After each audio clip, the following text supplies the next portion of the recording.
Hello বন্ধুরা, কেমন আছেন আপনারা সবাই? আমিও ভালো আছি। এখানে আজকে আমি গরু মাংসের বিরিয়ানি রান্না করেছি।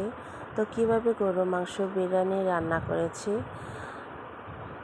আমার পাশে থাকবেন। আমি কিভাবে রান্না করি।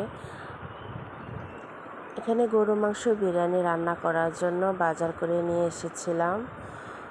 গরু মাংস বিরিয়ানি রান্না করার জন্য যা প্রয়োজন, যা লাগবে তাই। এদিকে আমি গরু মাংস ধুয়ে কেটে নিচ্ছি, ছোটো ছোটো করে কেটে নিচ্ছি, কারণ আমাদের এখানে গ্যাসের অবস্থা খুবই খারাপ। তাড়াতাড়ি যাতে রান্না হয় এর জন্য ছোটো করে কেটে নিচ্ছি। ছোটো ছোটো করে কেটে নেওয়া হয়ে গেছে। এখন সব মশলা একসাথে মিশিয়ে নেব। এখানে বিরিয়ানি রান্না করার জন্য যা মশলা দরকার সব একসাথে করে রাখা হয়েছে। পেঁয়াজ দিয়ে দিচ্ছি,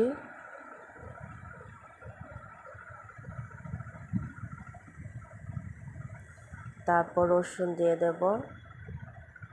আদা আর রসুন আমি এভাবে ব্লেন্ড করে রেখে দেই। আমার জন্য অনেক ইজি হয় রান্না করার জন্য।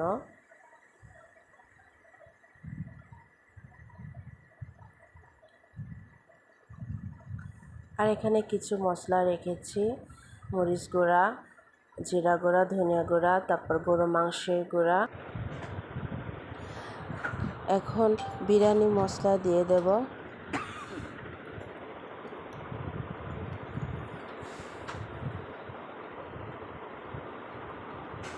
তারপর দই দিয়ে দেব।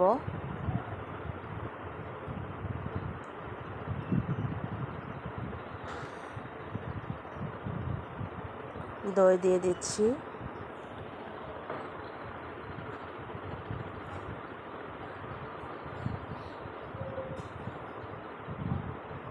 আর তেল দিয়ে দেব। তেল দিয়ে ভালোভাবে মিশিয়ে নেব। সব মশলা দেওয়া হয়ে গেছে, এখন ভালোভাবে মিশিয়ে নেব। মিশিয়ে 10 মিনিট রেখে দেব। 10 মিনিটের পরে চুলায় বসিয়ে দেব। মাঝে মাঝে নাড়াচাড়া করে দেব। এরই মাঝে আমি অনেকবার নাড়াচাড়া করে দিয়েছি, ভালোভাবে মিশিয়ে নিয়েছি, কষিয়ে নিচ্ছি ভালোভাবে। চাল ধুয়ে রেখেছি।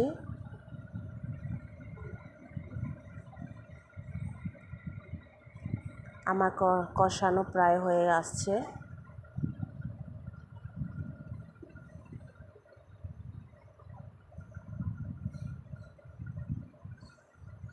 এখন পরিমাণ মতো পানি দিয়ে দেব। অনেক সহজভাবে ঘরে যা উপকরণ আছে তা দিয়ে রান্না করে দেখানো হচ্ছে। পানি দিয়ে দিলাম। পানি দিয়ে এখন রান্না করে নেব।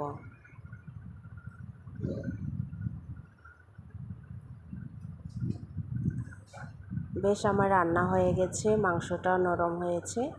একদিকে আমি তেল দিয়ে পোলাও চালটা ভেজে নেব। ভালোভাবে ভেজে নিচ্ছি। আমার ভাজানো হয়ে গেছে, এখন মাংসগুলো দিয়ে দেব।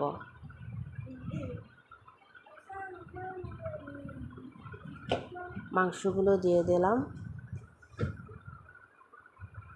ভালোভাবে মিক্স করে নেব। ভালোভাবে মিশিয়ে নিয়ে তারপর পরিমাণ মতো পানি দিয়ে দেব। পানি দিয়ে নাড়াচাড়া করে নিয়েছি। এখন বেরেস্তা দিয়ে হালকা আঁচে রেখে দেব। ঠিক এইভাবে হয়েছে কিনা। বেশ আমার রান্না হয়েছে, এখন আমি নামিয়ে নেব। অনেক সুন্দর হয়েছে আমার রান্না। আমি নামিয়ে নিয়েছি। আমার রান্না হয়ে গেছে। আপনাদের কাছে আমার রান্না কেমন হয়েছে লাইক কমেন্ট শেয়ার করে জানাবেন আর ইউটিউব চ্যানেলটি সাবস্ক্রাইব করবেন। সবাই ভালো থাকবেন। Bye bye.